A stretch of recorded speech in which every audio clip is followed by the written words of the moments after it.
Okay, our last mail. Tell you a little story. In 1958, my father moved me and my family to Norfolk, Virginia. And we, of course, I lived in Rockingham all my life in a little house on Mill Village. And we moved into an apartment. I didn't know what that was. And so one of the first weekends there, he took us to Ocean View. And there was rides, the second largest roller coaster in the world, second to Coney Island. And my two younger brothers had a ball. But I was looking for a place to dance. And I found one very shortly. And they had a nice dance hall there. And I stood around and I watched. And they didn't do what we did in the Carolinas. And I watched a little while, and this cute, well, she was the cutest one there, came over and asked me if I could dance. And I said, yeah, but I don't do that. So she said, would you dance with me? I said, yeah. And I put on my best performance. And you know what? It fit with what they did. But she said, well, I need to calm you down a little bit. You need to dance a little closer to me, and you need to do this, and you need to do that. And what she was talking about, and she said, and we call it the bop. Well, our next inductee, he learned to dance at a very tender age. He learned to dance on his Aunt Lou's feet. He was a mere child, and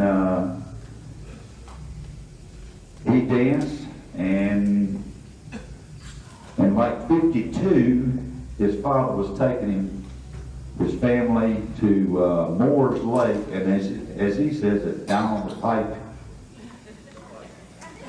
And they get there, and there's rock and roll and rhythm and blues music blowing out of that jukebox, and he hits the dance floor. Well, and he puts on a show. And it's like, I guess the best way to describe it is these old folks were so shocked, it was like watching Elvis on his first appearance on the Ed Sullivan Show. Well, he's been dancing, and his love for the music and the dance grew as he did. And he was 6 when he started. He opened up a club in the 70s called Nostalgia. And he's been boogieing ever since. He was known as the king of the boppers. He was invited in 1958 by Bert and Kitty Novotny, 1983, excuse me, to come down to SOS.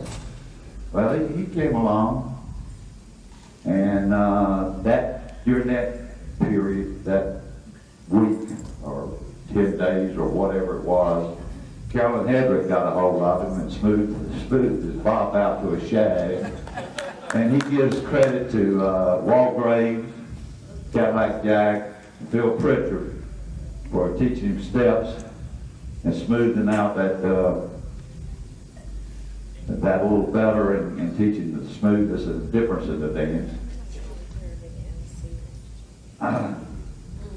He was so taken with that SOS that he went home and started the Richmond Shag Club.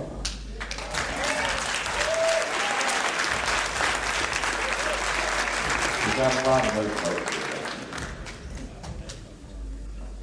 And that's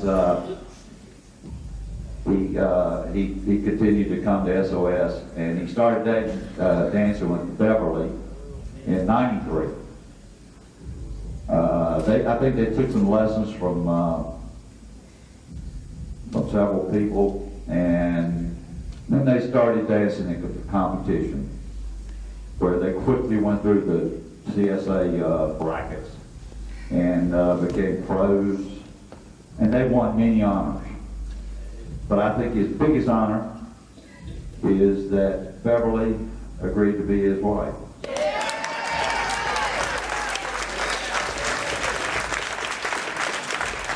They bought a second home here in North Myrtle Beach, and have basically become locals. They're here all the time. He still does drop splits. Yes, he does. Drop spins. Makes me hurt just to watch him. God bless his soul. I don't know how he does it. But Mr. Earl Robinson.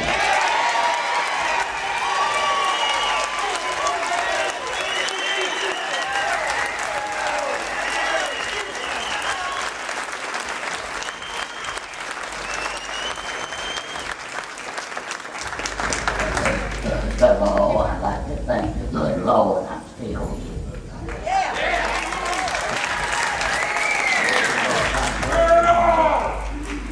Bear, will you come up and say for me?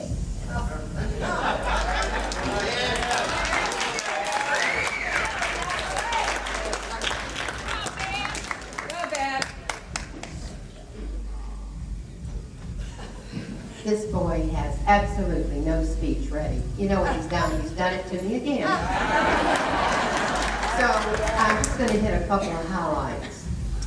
There's not a person in here that's danced with more gas pumps, more grocery carts, and in more showers.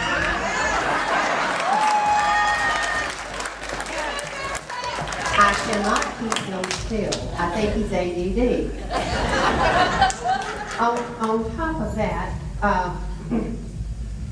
Earl really wants to thank, I know that he does, we've talked about it, all the women in this room. And he wants to thank all the men for letting him dance with all those women. And one other thing that I can think of real quick, I've been quite sick this past week, so I'm going to try to get out there with me. But I do want you to know if I can't make it, Jerry Burridge said he would dance with him.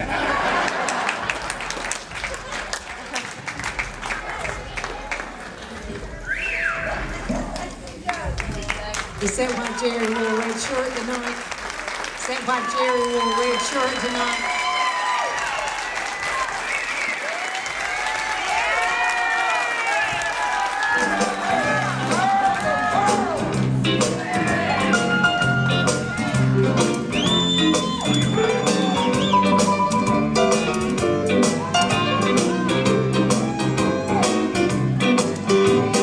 Every afternoon when I wake up, I say a little prayer and drink up and thank the Lord for driving me home once more.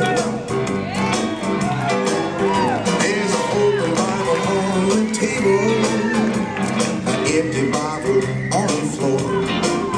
Last night I thought I died and went to whiskey hell. The sun never shines in whiskey hell.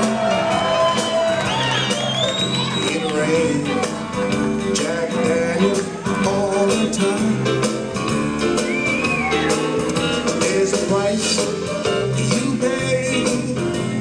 It's open every day.